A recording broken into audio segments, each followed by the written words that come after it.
Out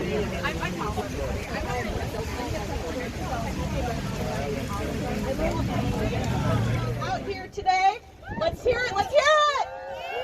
Woo! We are out here on this disgusting, cold, rainy day, on International Women's Day, to keep fighting for bodily autonomy for Chicago, Illinois, and for everyone in this country. So let's keep the energy up.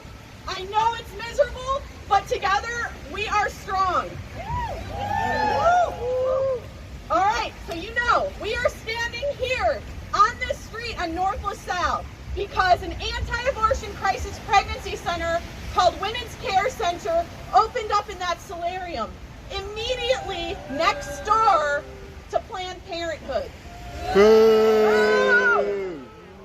And many people right in this neighborhood have not even yet realized that that is an anti-abortion center. And that's why we're here today, is to let folks know that anti-abortion forces are at work in every community, including ours, right here in Chicago. Woo! So, to kick us off, we've got 5 speakers today, all right? So I'm going to introduce each one. So first up, I am extremely excited to introduce Maya Rahman.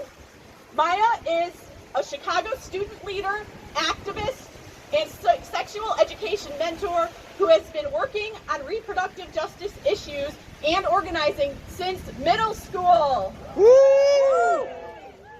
She has helped raise awareness about many issues within our movement, including fake clinics, boo, boo, restrictions on sexual health materials, boo, and intersectionality. Yay! Hi everyone, thank you guys so much for coming. You all dressed way better than I did for this weather, so kudos to you. Thank you all so much for coming out here, really. We have come here today to stand in direct opposition to injustice on our reproductive freedoms, but also in celebration of International Women's Day. All of us here as a community coming together to fight for social justice and a better future is the whole reason why International Women's Day was created. When I was a child, when I saw something wrong in the world, I would constantly ask myself, I wish there was a way we could fix it. I wish there was some magic solution to it. And I've learned since then there is no magic immediate fix to anything, any single problem. Any solution that gets suggested, it immediately gets some kind of backlash. And recently it's become harder and harder to come together and find common ground, especially to do the right thing. The way the world is now, it has actively preyed on us being divided and isolated. It tries to strip who we are and who we can be away from us. It tells us we are objects and we are puppets to be directed and forced into roles that rob us of our individuality. If we want to enact change, we must understand our goals and we must spread awareness. We must understand that anyone can do that. There is no limit to who can lead. It doesn't matter your background, it doesn't matter your age, it doesn't matter your personal identity. All that matters is that you are willing to step up, work together, and encourage others to do the same. We all have had dreams of what the world can be, but none of that is possible without doing it together with cooperation and community. Every goal set, every hope we dream, we can only accomplish together. And today, International Women's Day, symbolizes the fruit of our unity. Today celebrates the accomplishments of the women with us and before us. A day we are recognized without prejudice or divisions or hate. But we cannot celebrate any achievements without recognizing the sacrifices made, the turmoil faced, and that we continue to face time and time again. Half of the hardships our predecessors have faced still exist today, and sometimes it feels like they have never gone away. Any freedoms we have gained, there are constant attempts being made to revoke all of them. And we have to stand up for what's right, because there is no one else who will stand up for us. Although freedoms should be given, they shouldn't have to be asked for, they shouldn't have to be bled for, and they shouldn't have to be died for. That is the truth. That's what's being happened.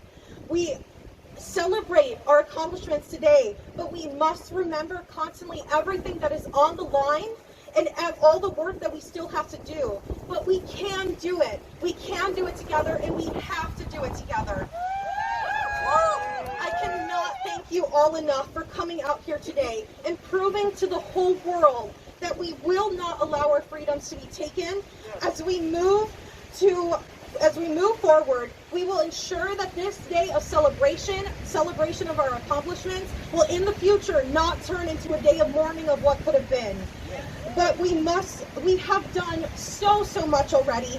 Please never forget that. It can feel so scary, feeling like you're the only one standing up against the whole world. But look around in this crowd. Look at all these faces who are willing to come out here in this abysmal weather. And think about all the people who you encourage. Those are the people who will continue the fight. Those are the people who are fighting now. You are not and never will be alone in this fight. Good.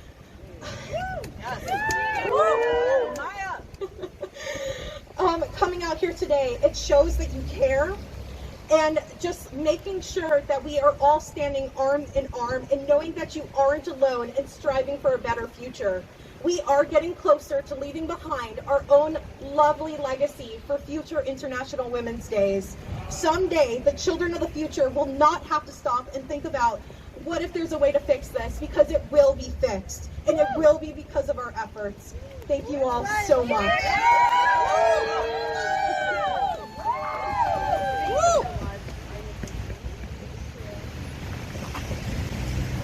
All right, let's hear it one more time for Maya. That was an inspirational message. And so now I'm going to bring the mood down a little bit. For those of you who don't know me, my name is Lisa Battismore, and I'm the founder and president of Reproductive Transparency Now, an organization based right here in Chicago, whose mission is to advance reproductive justice by raising awareness about anti-abortion crisis pregnancy centers through direct action, education, and advocacy. By coming out here today, our first goal is to highlight for all Illinoisans that we may live in a state that currently legally allows for abortion, but we do not live in a quote-unquote safe state. Those legal rights can be lost just as they were won. And that is why it is incumbent upon all of us to keep coming out here and fighting. Anti-abortion groups, including the one called Women's Care Center, are out here intentionally working to impede and prevent access to abortion care, regardless of the fact that it is legal. Yeah. Anti-abortion crisis pregnancy centers, or CPCs, which also often call themselves pregnancy care centers, or even women's health clinics on Google, are not regulated healthcare facilities, though they present themselves in a very medical way. In fact, while Women's Care Center purports to focus on the needs of pregnant women to their potential clients via their website, on their supporter website, they reveal that their interest is primarily in quote-unquote saving babies.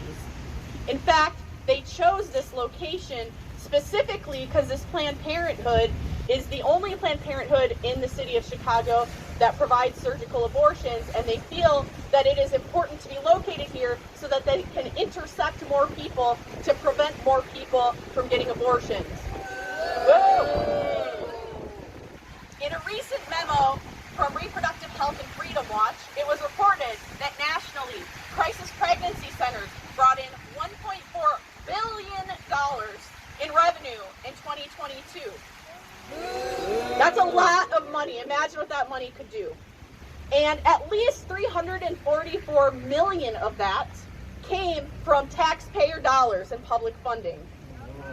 In fact, Women's Care Center is an Indiana-based organization with over 35 locations nationwide. And in 2022, they received $926,000 in government grants. And that is more than double what it was the previous year. It's not a coincidence that Women's Care Center opened here, as we talked about, they want to intercept people who are seeking care at Planned Parenthood. But it's important to note that this is not a unique situation. It's called clinic co-location, and it's happening throughout Chicagoland, Illinois, and throughout the country. This is something they specifically do to intercept people. But in addition to using physical means to intercept patients, they are also using digital advertising to intercept abortion-seeking patients. In fact, this very crisis pregnancy center is running paid search ads on Google right now, with the headlines, "Abortion, Chicago, no cost for any service." And walk-ins welcome, abortion, Chicago. But again, this is an anti-abortion facility claiming to provide unbiased, compassionate care. However, their only goal is to prevent you from getting an abortion by providing medical disinformation, shame, and manipulation using tools such as limited non-diagnostic ultrasounds. And so you get what you pay for. They're free because they're worthless. They will try to convince people that they need to have an ultrasound before they can get an abortion. That's not true in Illinois. They will try to convince people that they should come in here to get a pregnancy test because they might have taken a pregnancy test at home, but it's possible they might have had a miscarriage and it's still showing positive. So they should come in here just in case. These are all tactics to waste people's time. Please remember that. Today, you're going to hear from several more subject matter experts about how CPCs threaten bodily autonomy and cause harm to people who are already in difficult circumstances, including people of color, young people, students, and those with low incomes. But together, we will triumph in our struggle for full bodily autonomy in Chicago, in Illinois, and nationwide. Next, it is my pleasure to introduce Walker Fitz. Walker is the Community and Events Manager at Midwest Access Coalition. They are a trans Midwest native working to support folks traveling to, from, or within the Midwest to access abortion care, as well as provide sexual reproductive health and harm reduction resources. So Walker, come on up. Hello. My name is Walker Fitz. I use they, he pronouns.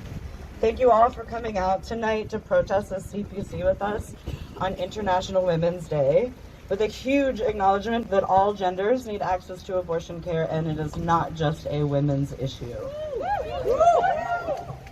I work with local abortion fund Midwest Access Coalition. We are a practical support fund that supports people traveling to access abortion care if they're experiencing barriers to access.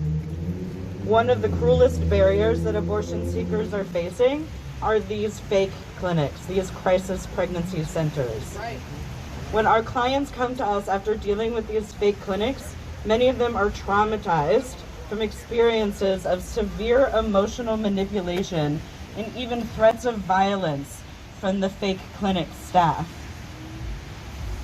Crisis pregnancy centers manipulate pregnant people when they feel desperate and vulnerable. They do this by forcing ultrasounds and lying about gestation, lying about the efficacy of abortion pills, and by straight up threatening and harassing pregnant people if they try to leave the clinic. We had a client who was living in a shelter in Ohio and was sent to a crisis pregnancy center. The CPC lied to them about their gestational age after their ultrasound. The client then had to travel here to Illinois just to be told that they were further along in their pregnancy than they were told and that they were not able to have their abortion in Illinois. This meant that the client needed to travel again, and this time to Washington, D.C. to access third trimester care. If that client had been told the truth when they went to their first clinic in Ohio, they could have cut out so much time and so much less trauma. 7 years ago, I myself walked into this very Planned Parenthood for my abortion.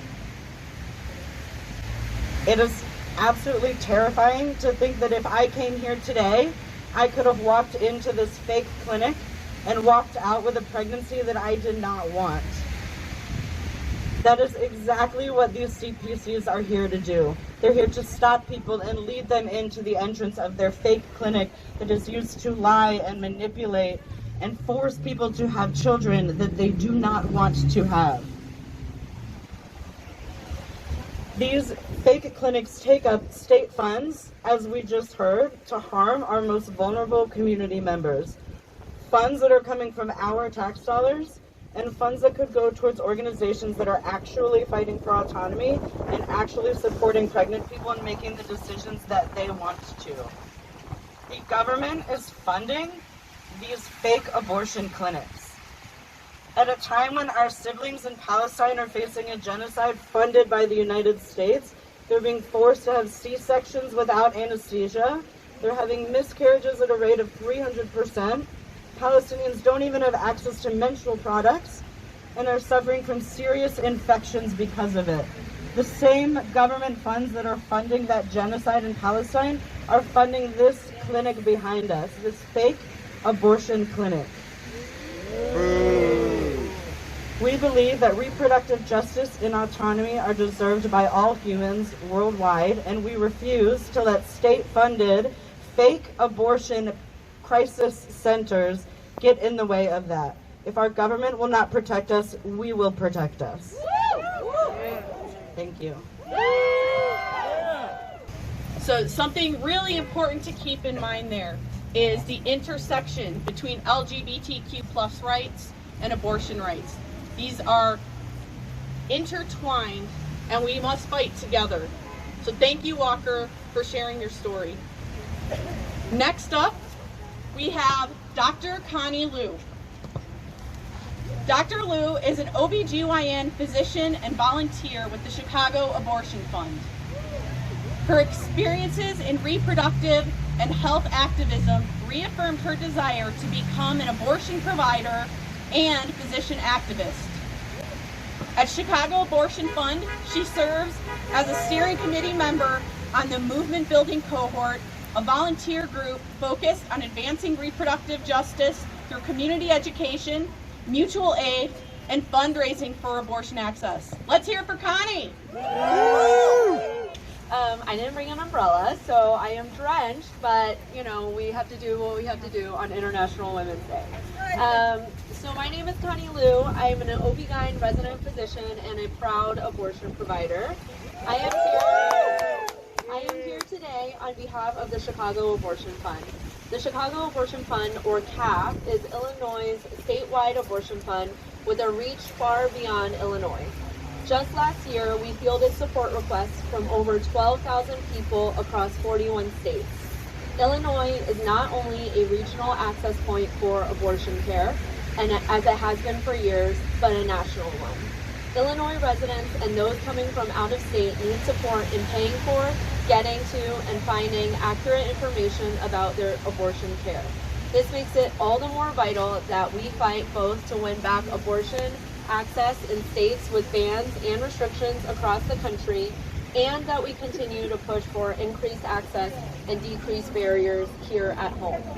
One barrier that needs to be taken down are fake clinics, like the one just on this block. In Illinois, fake clinics, or crisis pregnancy centers, outnumber real clinics 3 to 1. Many of these fake clinics have names similar to abortion clinics, are located close to real abortion clinics, and even list abortion on the website. They intentionally deceive pregnant people looking for abortion care to get them through their doors. These anti-abortion extremists wear the same white coat as me, but they do not provide essential health care. They do not respect choice nor reproductive autonomy. No, instead, they directly harass, shame, and traumatize people seeking abortion care. Even more, these clinics specifically target communities of color and low-income communities, offering free services because these patients are often the most under-resourced and underserved. Fake clinics will use this as a shield, saying that they provide necessary services, but we know these services come with strings attached. At CAF, we have heard from callers who report shown ultrasounds against their consent, and blatantly lied to by anti-abortion extremists at big abortion clinics. People have told us that one of our callers was even told a false claim that a medication abortion would leave debris in her uterus. Another, a mother of 5, was told she would go to hell if she had an abortion. And yet another was told that she would almost certainly die and leave her 3 children without a mother if she got her abortion. These are lies. This is reproductive coercion, and as a reproductive healthcare provider, this is absolutely unacceptable. I've listened to many people who find themselves pregnant and realize that they must make a choice. For some, that choice is harder than for others. But universally, in that moment, what these patients need, what our communities need, is accessible and affirming healthcare from real clinics and real doctors. No religious or political agenda, no intimidation or shame, just compassionate, essential healthcare free of stigma. Right. On the Chicago Abortion Fund helpline, we ask every caller we connect with what they need, and we respond to those needs.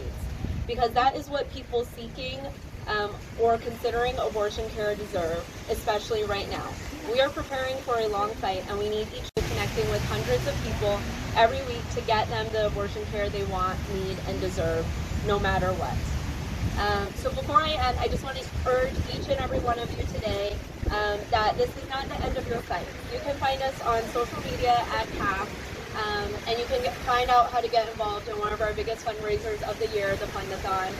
We have a few events across the city next week. Join us in the critical fight to make abortion access for all people a reality, regardless of who they are, where they live, or how much they make. Thank you. Thank you so much, Connie. So, again, we are hearing from the direct experience of providers who are working with people who have experienced what it is like to be at a crisis pregnancy center. They are there to help people find the care they need to make the choices that they want to make. That is not why crisis pregnancy centers are here. They are here only to prevent people from getting abortions. So, next up, last but certainly not least, we have Ann Rumberger. Woo! Ann is a writer focused on reproductive politics as well as an activist with Chicago for Abortion Rights. Ann brings with her a wealth of knowledge on the issues of abortion access and will be giving us a preview of what is coming up next with the Supreme Court and the actions that we can continue to take right here in Chicago. Thanks, Lisa. All right, so we need access to abortion in clinics, and we also need access to abortion pills. We want all access to abortion. Every option should be available. So as anti-abortion forces are actively trying to ban abortion nationwide, since Roe v. Wade was overturned, 21 states have banned or restricted abortion. 21 states. So we might think that we're safe here in Illinois, but we're not safe. It's not just anti-abortion crisis pregnancy centers that are infringing on abortion access in Illinois. The CPCs are bad. It's not the only problem.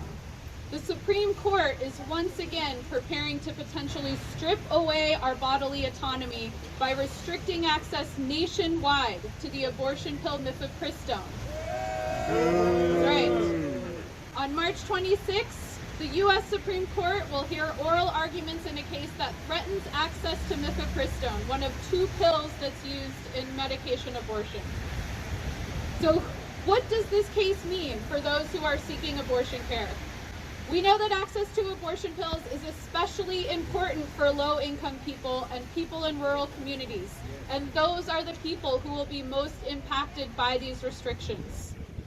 The Supreme Court case targeting mifepristone was brought by the Alliance Defending Freedom. Boo.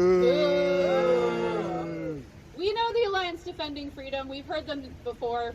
The Alliance Defending Freedom is one of the most powerful and influential legal Christian interest groups that has been designated a hate group by the Southern Poverty Law Center for their anti-LGBTQ positions. They were the group behind the Dobbs case that overturned Roe, and they were behind the SCOTUS case that allowed a baker to refuse to make a cake for a same-sex wedding. These are our foes. This is a terrifying attack on a safe form of healthcare, and we should fight it and make sure that we win so that medication abortion remains accessible. Right. Medication abortion makes care more accessible and affordable for people in rural areas, people who can't travel or take time away from work, or just anyone who prefers that method of care.